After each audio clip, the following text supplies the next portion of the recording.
Oh, hello there. Welcome to What is Authentic. I'm your host, Dr. Joel Mason, and this is Dexter. On today's episode, we'll be discussing Skype and how it has become paramount in modern communication. But first, let's think back to 1876, when Alexander Graham Bell brought us the telephone. Since then, telephones have been a common tool in homes and offices, and as we've moved into the digital age, telephone communication is still present, but the world has been in demand of more ways to communicate. August of 2003 brought us the introduction of Skype, a conferencing application with chat, voice, and video capabilities. More traditional companies are weary about this kind of technology, even though it provides a more visual element to a conversation than that of a phone call. With each business and the ever-expanding workforce looking to be the most modern and most efficient company out there, we must explore the benefits of Skype to answer the question, is it authentic?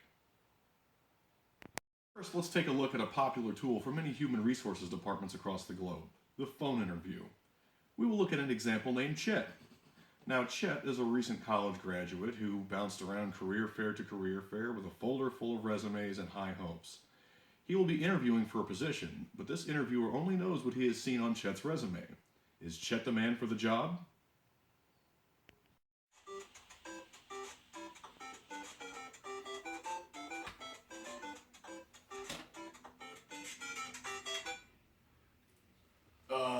Hello?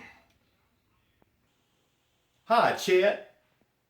Hi, Chet. This is Ken Masters from Skynet. Are you ready for your phone interview today? Yeah, sure. I've been expecting your call.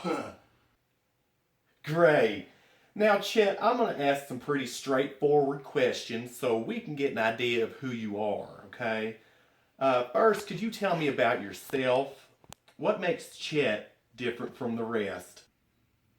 Well, I just graduated Indiana University with a degree in Informatics, and I was vice president of the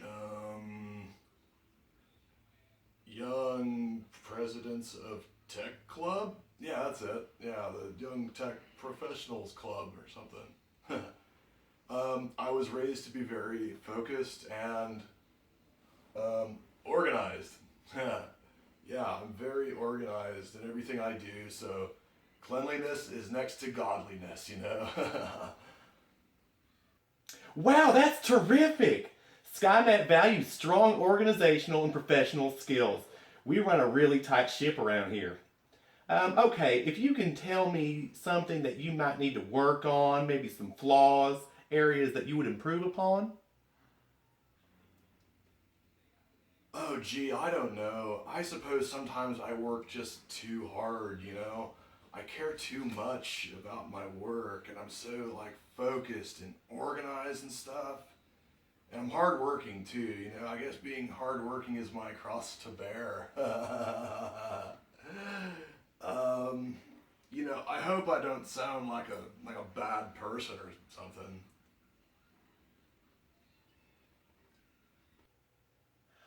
Chet, you sound like a phenomenal person. This interview has been an absolute delight. Let me be the first one to welcome you officially to Skynet. Chet, congratulations. Badass! That's great. Thank you, Ken. Have a great day, sir. And you have a great day. We will see you soon. Oof. Well, Chet may have looked good on paper, but he was not the organized, focused person he claimed to be. If this were a Skype interview, though, Mr. Masters would have been presented with a better idea of who Chet really is. Chet would have given off certain visual cues that would indicate that he was not being completely truthful about his focus, organizational skills, or overall interest in the job. Had Mr. Masters have used Skype for the interview experience would have been a lot more centering, thus fitting into Borgman's device paradigm. According to Peter Bruzzese of Infoworld.com, the recent E5 plan announcements introduced an Office 365 plan that includes Skype for Business features such as PSTN conferencing, PSTN calling, Skype meeting broadcast, and Cloud PBX, all of which help Skype for Business work more like or with and enterprise with digital phone systems. Now let's look at a small business meeting where a manager is preparing 2 of his employees for separate long-distance business trips to meet with clients and other branches of the company. Sure, traveling is fun for some, but it also comes with its headaches. Could something ease the pain for everyone involved? On your day off, guys, thank you so much for coming in. Mr. Guile, Mr. Vega, these are your airline tickets, hotel keys, passport information, and rental car sales information. Mr. Guile, you'll be visiting with Mr. Bison in Los Angeles of the Shadaloo Corporation.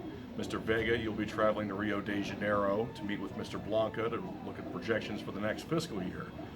I'm sorry this was a last-second thing. We're going to compare some notes here with everybody. Do you have any questions?